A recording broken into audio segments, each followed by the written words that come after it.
Olá, estudantes do 8º ano. Nesse vídeo vamos conversar um pouco sobre o artigo de opinião.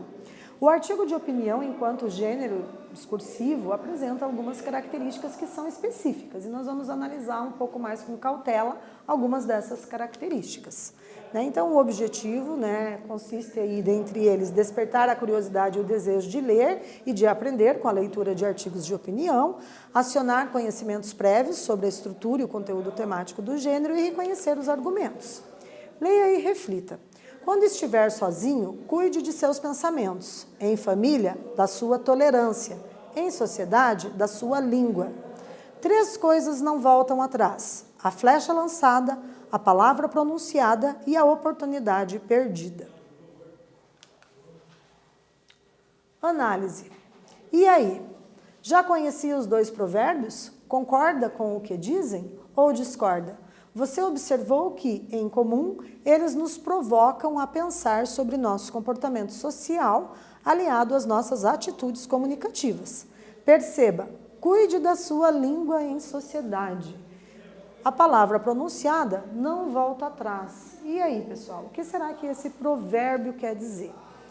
Cuide com a sua língua, porque a palavra pronunciada não volta atrás. Então, talvez fique aí uma dica para a gente refletir sobre os momentos em que falamos sem pensar, às vezes falamos frases aí, de repente sem analisar muito, sem pensar se vai machucar a outra pessoa, se vai causar alguma mágoa. Então, temos que sempre pensar antes de falar, tomar cuidado com as palavras, porque a palavra falada não volta atrás. Claro que a gente pode depois tentar se redimir de alguma forma, pedir desculpas e tudo mais uma vez dita, é complicado. Então, fica aí a dica desse provérbio, que é aí um ensinamento popular, que nos ajuda a refletir sobre o nosso comportamento social. Quem nunca ouviu uma chamada de atenção, como as que estão a seguir, que atire a primeira pedra? Tampe os ouvidos. Olha essa boca. Vou lavar com sabão. Respeite. Olhe as crianças e as pessoas mais velhas na sala. Muito provavelmente essas chamadas tenham a ver com a presença de um turpilóquio na conversa. Turpilóquio? O que será que é isso, Palavra esquisita. Vamos ler o artigo a seguir para tentarmos descobrir o que significa um turpilóquio. Direito ao palavrão. Ao analisar palavras consideradas ofensivas, pode-se medir valores de uma sociedade. Muitas vezes, a resposta automática às emoções é verbalizada na forma de palavrões. A questão não se resume à falta de educação. Essa linguagem sem filtro aproxima gênios de indivíduos comuns. Por esse motivo, é usada por grandes autores intelectuais para exprimir emoções, em modo não convencional, mas eficaz. Assim como eu e você os usamos em nosso dia a dia. Essas palavras servem para ligar conceitos da sensibilidade popular ou para representar de forma direta e livre aspectos da alma humana. Observem aqui que a gente tem a palavra exprimir, tem ali um asterisco, e aqui está escrito o significado, demonstrar, esperar. E a gente tem também a palavra eficaz, que se refere àquilo que dá resultado, faz efeito, é útil. Então, vamos para a nossa primeira atividade aqui, pessoal. Então, identifique os elementos do artigo de opinião a partir dos trechos lidos. Então, vocês vão pensar um pouquinho nesse artigo que a gente leu, e aí vão tentar identificar. Qual seria o assunto? Qual seria o tema? Lembra, o assunto tem uma amplitude maior que o tema, é mais geral. O tema é mais específico. Qual é a tese? Qual é a opinião defendida aqui pelo autor? E qual é o objetivo? Qual é a finalidade? Então, um tempo significativo aí para vocês elaborarem aí a resposta dessa atividade.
Retornando então, observem aqui, né, o assunto.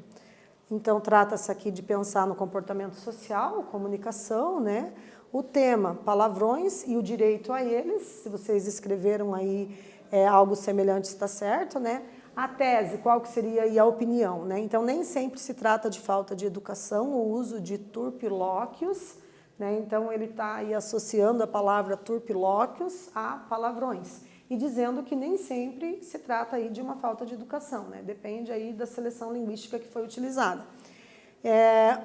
A tese, nem sempre se trata de falta de educação, se refere à subjetividade do autor, né? Essa é a opinião dele, né? O posicionamento dele com relação a esse assunto. E o objetivo é convencer os leitores, as leitoras, de que o uso de turpilóquio controverso, polêmico, também é uma expressão de emoções e dos valores de uma sociedade, né? Então, é claro que a forma como a pessoa se expressa, a variante linguística que ela seleciona para expressar a opinião a respeito dos fatos que ela vivencia, expressar os sentimentos, as impressões sensoriais, né? Isso tudo vai depender da formação que ela tenha, né? Então, a gente já tem discutido essa questão de que tipo de variante linguística eu utilizo com o meu interlocutor, né? Quais são as palavras que eu seleciono para fazer parte do meu diálogo com alguém? Vai depender de quem é esse interlocutor, do contexto, né? De onde eu falo, com quem eu falo. Aí sim a gente tem a variação linguística adequada para determinado contexto. Tem que fazer essa seleção sempre, né? Então, em que contexto que é possível estar usando aqui esses turpilóquios, né? Fica aí uma dica para vocês refletirem. Então, vamos analisar aqui mais um pouquinho da estrutura do artigo de opinião, né? É um texto argumentativo, né? Construído por meio de argumentos. O articulista expõe sua opinião e seus argumentos em defesa de seu ponto de vista. Então, o ponto de vista é a tese que ele defende, né? O objetivo é convencer quem lê, os interlocutores, ele quer convencer do seu ponto de vista, né? Então, é um texto altamente subjetivo, né? É diferente de um texto, por exemplo, do gênero notícia, em que o jornalista tem que ter uma linguagem altamente objetiva, ele não pode pôr a opinião dele a respeito do que aconteceu, né? Aqui no artigo de opinião, sim, ele pode colocar a sua subjetividade, né? Aquilo que é centrado no eu do sujeito, por isso subjetivo. Ele pode trazer a subjetividade e expressar aquilo que ele pensa, certo? Então, também o autor deixa evidente, isto é, não disfarça seu ponto de vista, né? Vamos ler aqui mais alguns trechos do artigo sobre o direito a turpilóquios. Continuando, então. Para os moralistas de plantão, vale ressaltar que palavrões são formas linguísticas ímpares para se expressar uma emoção. A pesquisa sobre a área cerebral que controla o turpilóquio nasceu com os estudos neurológicos sobre afasia, perda da fala. Foi observado que alguns pacientes que perderam a capacidade de falar devido a uma doença ou trauma cerebral mantiveram intacta a capacidade de praguejar. Então, ímpares significa sem equivalentes, sem igual. Você agora já sabe o que é um turpilóquio pela leitura dos trechos do artigo de opinião. Então, turpilóquio de turpe, torpe, grosseiro, e lóquio, que significa fala, discurso, palavra. Portanto, palavra ou fala grosseira, torpe, né? Então, às vezes as pessoas até usam essa expressão, né? Não seja torpe, né? Olha lá que atitude torpe. Então, é nesse sentido aqui, né? Atitude grosseira. Então, vamos evitar aí de ter atitudes torpe, né? E pensar em que contexto que a gente pode ter essa atitude, com quem, né? Quem são os interlocutores, qual o nível de intimidade que a gente tem, e aí sim a gente seleciona a variante linguística adequada. Continuando então, uma ofensa dita no trânsito ou o cumprimento a um amigo com uma palavra chula pode dizer muito sobre o indivíduo e a sociedade em que ele vive.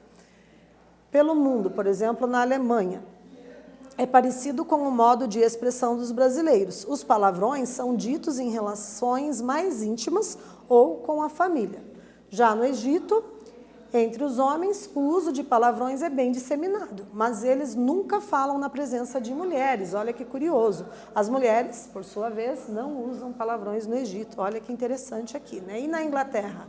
Não xingam muito, são mais contidos. Já no Japão, os palavrões são pouco falados e, quando ditos, são muito mais leves se comparados aos em português. Mulheres e jovens não costumam usá-los. Olha as curiosidades aqui sobre a cultura linguística japonesa. E na França? Na França, as pessoas cuidam para não falar palavrões na frente das crianças. Usam para exprimir emoção, cansaço, sem intenção de machucar. Fala-se menos do que no Brasil. E os palavrões são mais suaves, mais leves, né? Não tão torpes. E vamos para a nossa segunda atividade, galera. Vamos lá, então. Após ler os trechos do texto, identifique um perfil de leitor possivelmente favorável à tese e um que seria contrário ao ponto de vista defendido no artigo. Qual desses perfis seria favorecido no conjunto dos trechos que lemos do tópico pelo mundo? Justifique, né? Então, vocês vão analisar aí essa questão e vão tentar elaborar uma resposta. A gente retorna para ver como é que ficou.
Então, retornando aqui uma sugestão, né? Vocês devem ter elaborado a resposta de vocês. Se vier ao encontro das ideias presentes aqui, tá ok, né? Então, um perfil de leitor ou leitora possivelmente favorável a essa tese, que concorde com o autor, né? A gente pode afirmar que usa a linguagem sem filtro no dia a dia para demonstrar emoções de um jeito que não segue os limites das regras sociais e da boa educação. Agora, um perfil contrário ao ponto de vista defendido no artigo, a gente pode pensar assim, né, de repente os moralistas de plantão, entre aspas aqui, né? Pessoas que seguem radicalmente as regras e, portanto, condenam o desrespeito às convenções sociais e consideram o uso como falta de educação, certo? Então, ainda assim, qual desses perfis seria favorecido no conjunto dos trechos que lemos do tópico pelo mundo? Justifique. Então, a gente tem aqui uma possibilidade de pensar esse perfil, né? Considerando aquelas pessoas que rejeitam o uso, né, dos palavrões, pois os palavrões são ofensivos e demonstram falta de educação e desrespeito às regras sociais de boa convivência, né? Então, as pessoas que se opõem, provavelmente, têm, às vezes, um certo receio de que determinados palavrões, determinado contexto, né, e dependendo dos interlocutores, isso possa ocasionar um conflito, né? Então, o que a gente propõe como solução? A gente tem que sempre tentar agir com assertividade. O que seria a assertividade? É um conceito lá da psicologia, né, que consiste em nos ensinar que quando a gente quer falar alguma coisa para alguém por ter se sentido ofendido ou alguma coisa que a pessoa fez e a gente não gostou, então procurar escolher a melhor forma de falar, selecionar as palavras com cuidado, para não ser grosseiro, para não ser ofensivo, porque se a pessoa já usou alguma coisa, um comportamento que nos feriu, então a gente não pode devolver na mesma moeda, a gente tem que mostrar que a gente não quer que isso mais aconteça. Então, selecionar aí as palavras para conversar de uma forma amigável, pacífica, né? Cuidar com as expressões faciais, que com jeitinho a gente consegue ir aí lidando com os conflitos, certo? Então, a gente, né, aprendeu aí que a leitura de um texto pode nos trazer palavras de uso incomum e de significado desconhecido, né? E muitas vezes a gente tem que parar para pensar um pouquinho o significado de determinado termo, determinada expressão. Também revimos os elementos que estruturam o artigo de opinião e identificamos perfis de leitores, possivelmente favoráveis e contrários ao tema, e também a tese defendida no artigo, certo?